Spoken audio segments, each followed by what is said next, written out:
Thank you, thank you, thank you.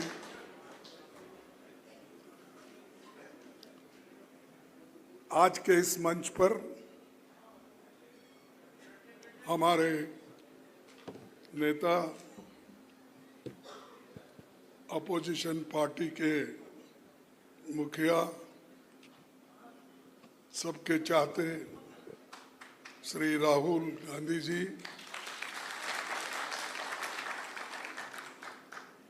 केसी वेणुगोपाल जी, भरत सिंह सोलंकी जी, तारिक अहमद करार साहब, गुलाम अहमद मीर, पीरजादा मोहम्मद सईद, सुखबीर सिंह रंधवा जी, ताराचंद जी, रमन बल्ला जी, विकार रसूल जी,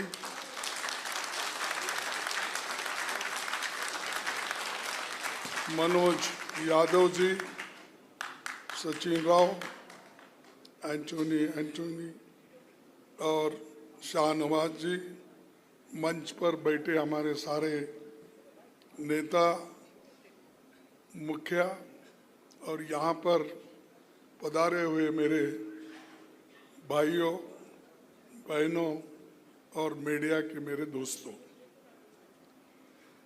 मैं अपने कार्यकर्ताओं से बात करने से पहले मैं कहूँगा कि जम्मू कश्मीर की चुनाव अगर हम जीतेंगे तो सारा हिंदुस्तान हमारे कब्जे में आएगा।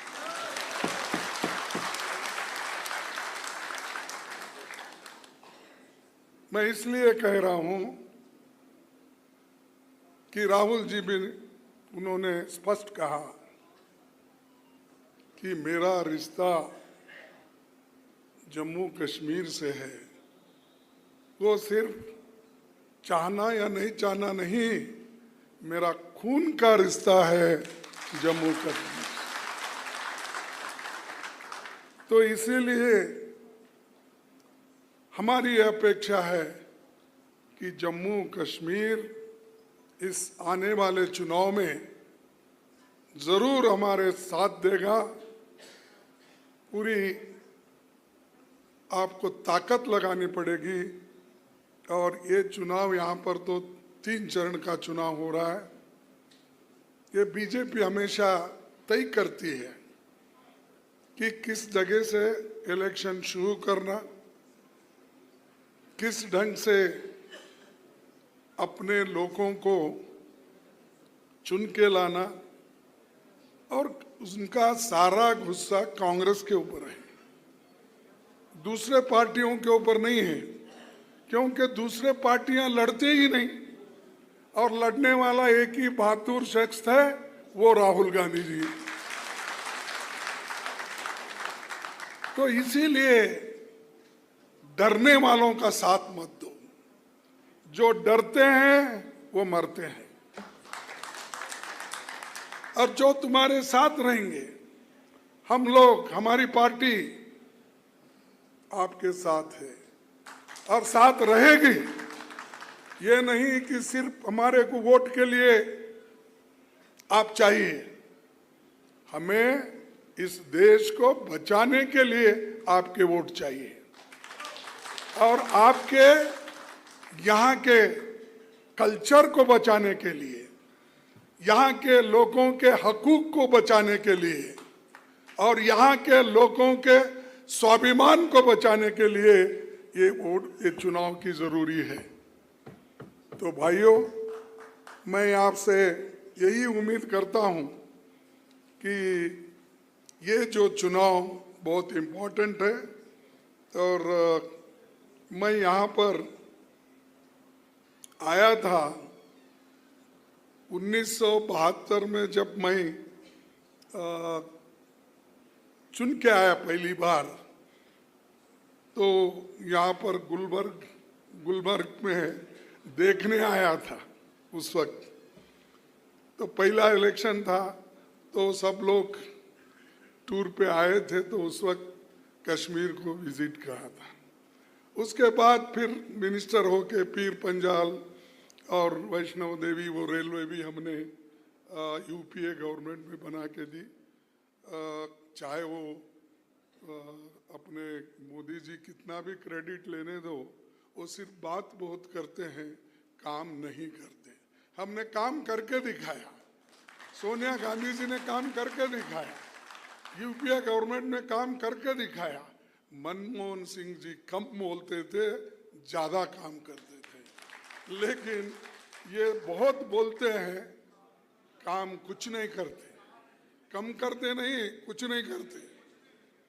तो यहाँ जी पहली बार राहुल गांधी जी की भारत जोड़ो यात्रा का समापन मुझे बहुत अच्छा याद आता है। 30 जनवरी 2023 को गांधी जी के 75वें शहादत दिवस पर श्रीनगर में आयोजन हुआ था, आप सबको याद है। विपक्ष के सभी बड़े नेता यहाँ मौजूद थे। बर्फबारी के बीच सभा हुई। मैं ये टोपी उसी वक्त खरीदा था, इस टोपी से मेरे को जीत मिली, इसीलिए मैं ये टोपी, भाई गर्मी में टोपी डाल के आया, ये क्या बोल के आप समझेंगे। उस वक्त, इस वक्त गर्मी है, लेकिन उस वक्त बर्फ ही बर्फ था और हमने राहुल जी के नेतृत्व में जीते। और आप देखेंगे एक फोटो भी है, हम दोनों मिलके ठहरे हुए हैं बर्फ में।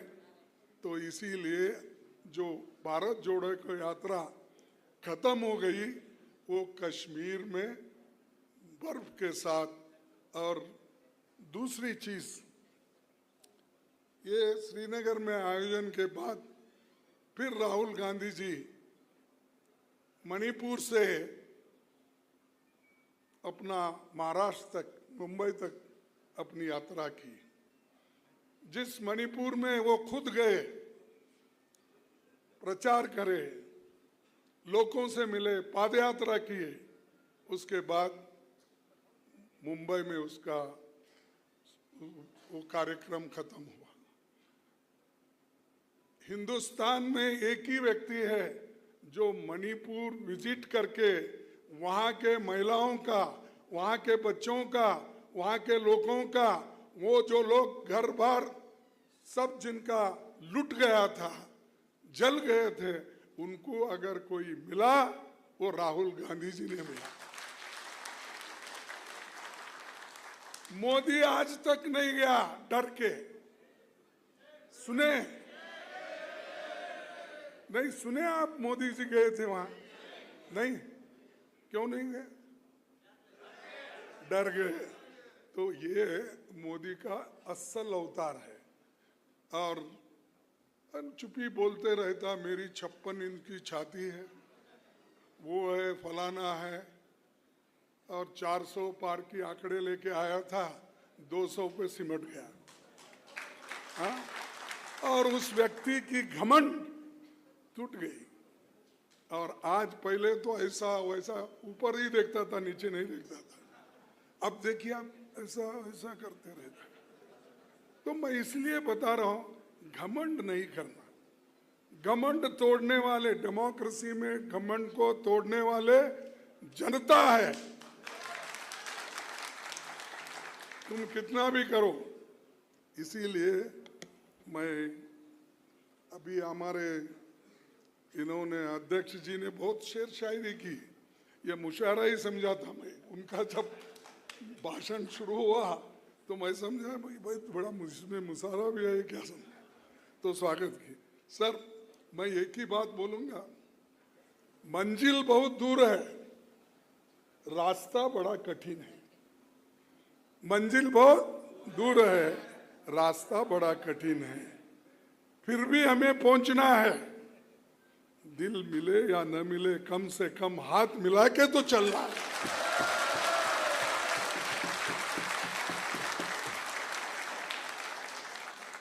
तारासन से लेकर आखिरी तक, यहां से लेकर उधर तक हाथ मिला के। और ये तो कार्यकर्ता हमेशा आप बेचारे कांग्रेस के साथ ही रहते हैं, लीडर लड़ते रहते हैं हमेशा। तो आप उसको खत्म करना है, मिल के चलना है और अपने को, देश को बचाना है, हमारे संविधान को बचाना है।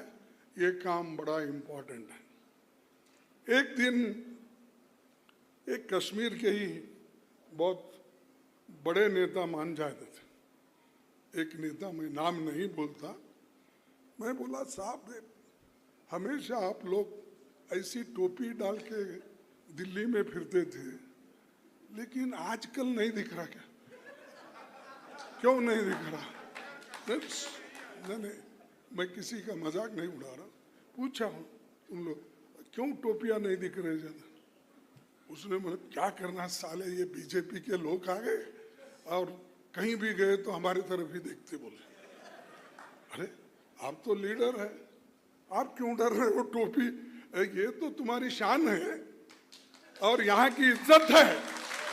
जो आदमी अब टोपी डालने के लिए डरता है वो तुम्हारी हिफाजत कभी भी नहीं करता।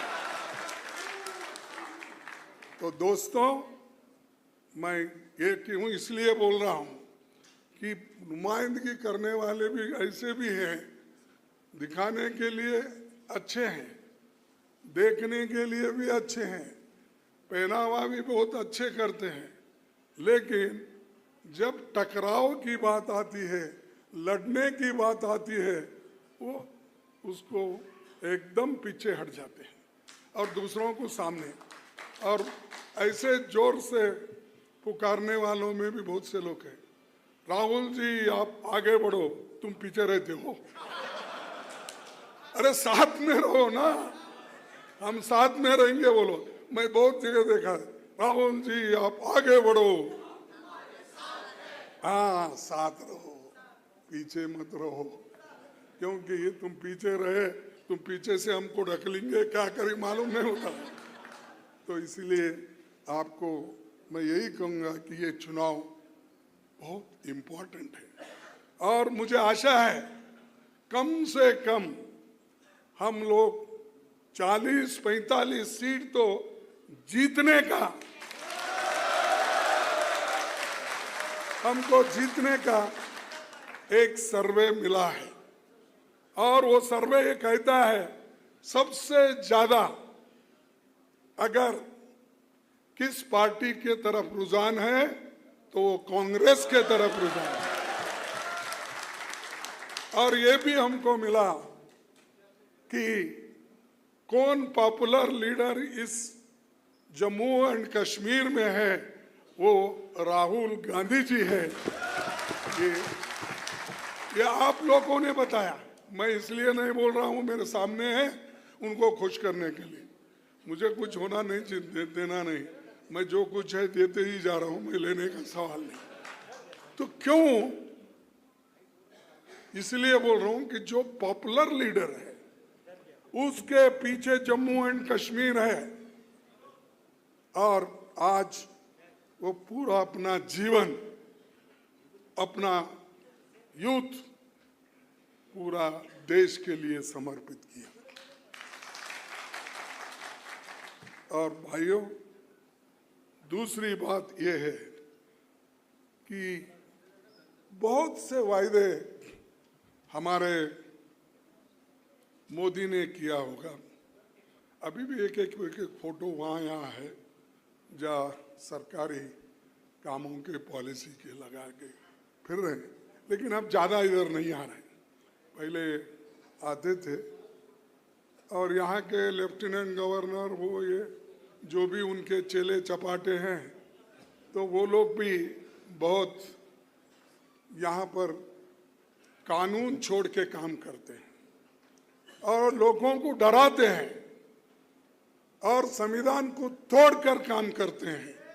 तो इसीलिए जो लोग संविधान तोड़कर चलते हैं उनको भी सबक सिखाना है, सिखाएंगे। सिखाएंगे।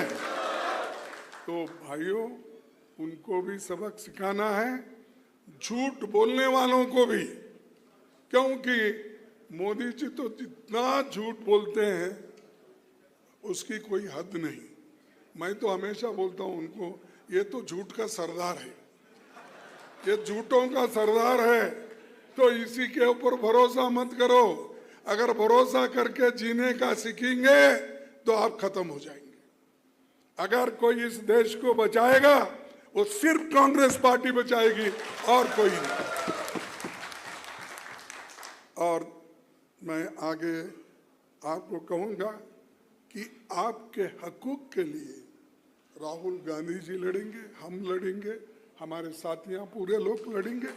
आपके जमीन, जंगल, सारी चीजों की हिफाजत करने का पूरा काम हम करेंगे। और उसी लिए पार्टी हमेशा कुर्बानी देते आई है। हमको नुकसान भी अगर कहीं हुआ तो भी हम जनता के साथ खड़े होते हैं, लोगों के साथ खड़े होते हैं, हम कभी भागने वाले नहीं हैं। इसीलिए मैं आप तमाम लोगों से फिर एक बार गुजारिश करूंगा कि मोदी के 9 साल के शासन में 2350 आतंकी घटनाएं हुई। 2350 आतंकी घटनाएं हुई। केवल 377 नागरिकों को और अपनी जान गंवाना पड़ा। इतना बहुत बड़ा ये जो कुर्बानी हमारे जम्मू कश्मीर के लोग कर रहे हैं, और मेरे शब्द नहीं है, मैं थोड़ा आपको बताऊंगा। जो गवर्नर सतपाल मलिक थे ना, यहाँ थे, सतपाल मलिक थे, उन्होंने क्या कहा सुना कि कैसे एक आरएसएस बीजेपी नेता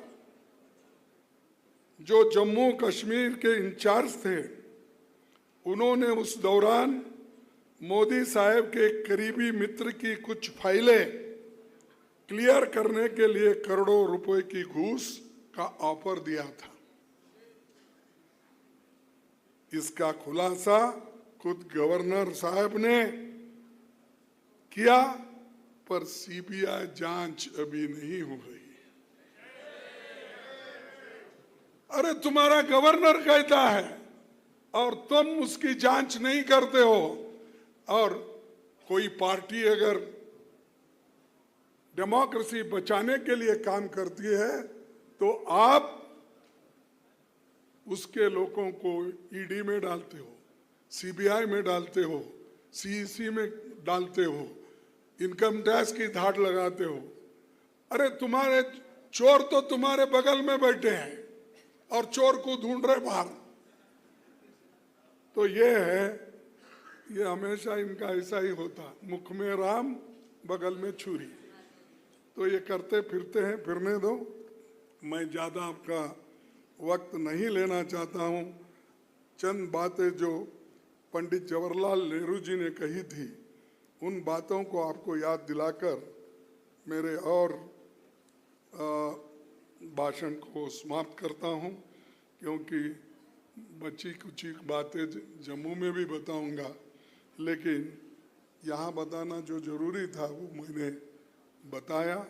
और पंडित जवाहरलाल नेहरू जी ये कहा करते थे, कश्मीर से लेकर कन्याकुमारी तक हिंदुस्तान के कितने ही रूप और कितनी तस्वीरें हैं, उनके भाषाएं, अनेक रहन सहन है, ये सब मिलकर भारत बनता है। कौमियत की भावना, इतिहास की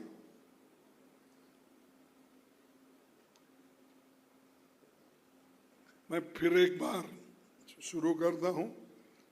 कश्मीर से लेकर कन्याकुमारी तक हिंदुस्तान के कितने ही रूप और कितने ही तस्वीरें हैं, अनेक भाषाएं, अनेक रहन सहन है, ये सब मिलकर भारत बनता है।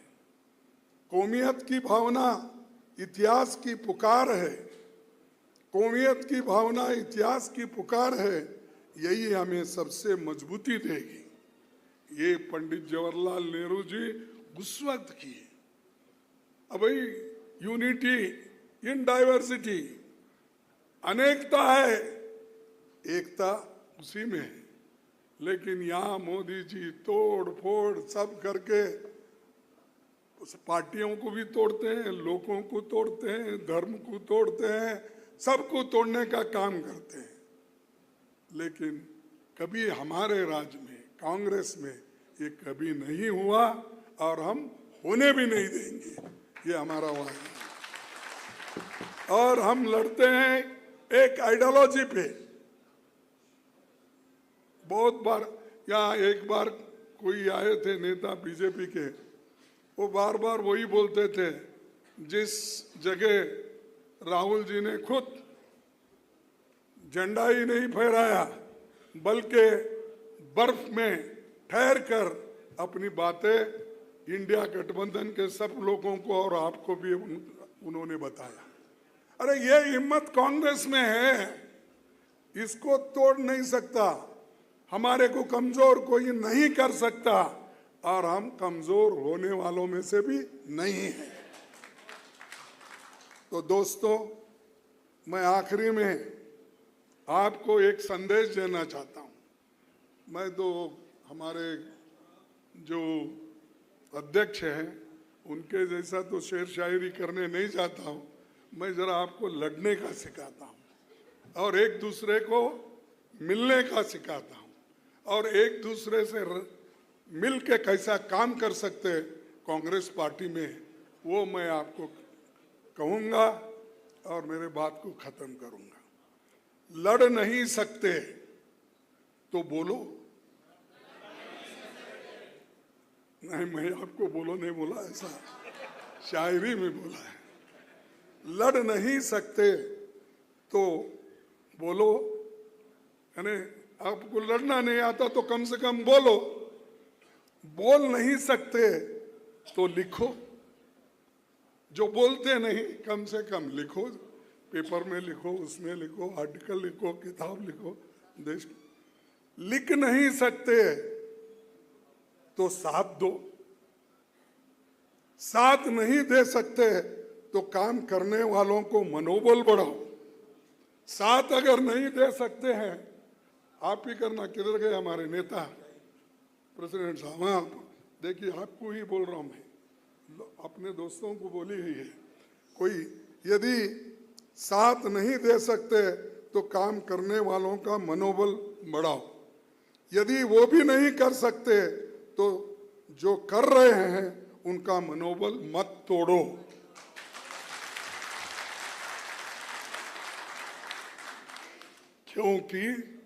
क्योंकि वो तुम्हारे हिस्से की लड़ाई लड़ रहा है।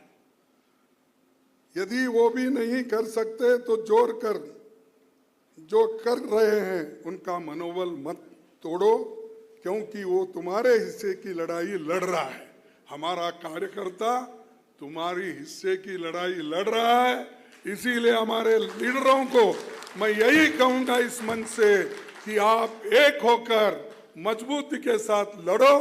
पार्टी आपके साथ है, राहुल जी आपके साथ है, हम सब आपके साथ हैं। इतना कहते हुए मेरे 4 शब्दों को समाप्त करता हूं। जय हिंद, जय कश्मीर। मैं सबसे गुजारिश करता हूं 1 मिनट रुक जाएं। मैं सबसे आखिर में डूरू के हमारे गुलाम हसन भट्ट साहब से गुजारिश करता हूं कि वो मोमेंटो पेश करना चाहते हैं पार्टी की तरफ से, वो आके सामने पेश करें। गुलाम हसन भट्ट।